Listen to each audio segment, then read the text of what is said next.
So here we have the Kia Sportage on a 19 plate. I'm going to start off by showing you around the outside of the car, and then we'll hop in and run through some controls on the inside. But from the outside you can see it's a 5-door car with alloy wheels and tinted windows. Let's start off inside the boot and then work our way around the rest of the car from there.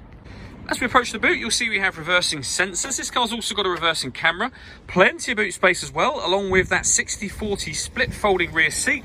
And then underneath this tray section, even more space should you need it. Okay, so we're just going to work our way back round to the front of the car, and then we'll hop in and run through some controls on the inside. But now that we've done a full circle of it, you can see it's in excellent condition the whole way round. Just briefly before we climb in, I think it's while we're seeing the interior from this exterior point of view, there's plenty to run through on the dashboard, so let's hop in and we'll do that now. Okay, now that we're inside the car, we're going to start with the dials. On the left-hand side, we have the rev counter, and on the right-hand side, the speedometer and fuel gauge. In the middle, you can see the total miles for this car, which are 12,518. And above that, currently a digital readout for the speedometer. You can change the information that's displayed there. We're on the kind of trip computer menu at the moment, but there are other menus: satellite navigation, lane departure, and user settings as well. And to go through those menus, you just need to use these buttons here. We've also got cruise control and speed limiter over that side of the steering wheel.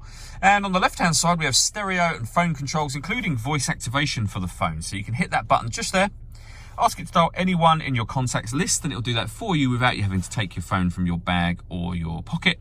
That is, of course, once you paired it up, which is done on the touchscreen just here. Hit the phone icon and follow the instructions on screen. This car's got satellite navigation. There's a full video showing how that works on both our website and our Facebook page. And if we pop the car into reverse, you'll see the full colour reversing camera that I mentioned previously as well. When it comes to music in this car, we have, first of all, the radio.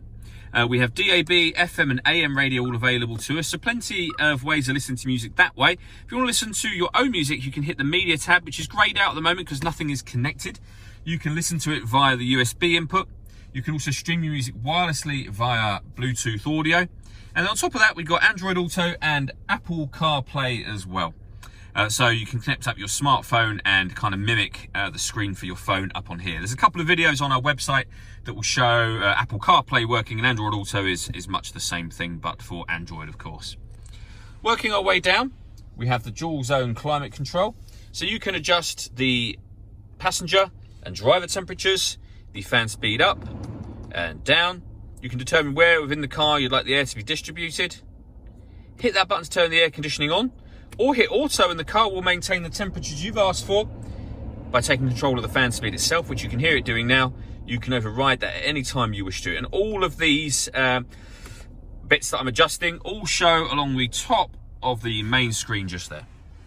Beneath that, we have heated driver and passenger seats, two 12-volt charging sockets, the USB input that I mentioned just a moment ago, a 6-speed manual gearbox, and then finally these buttons to the right-hand side of that. So this one turns off the parking sensors first of all, and this one will turn on something called the downhill brake control. So if you know you're going to take the car off the road, press that button and it will show you on here that you've just turned on downhill brake control.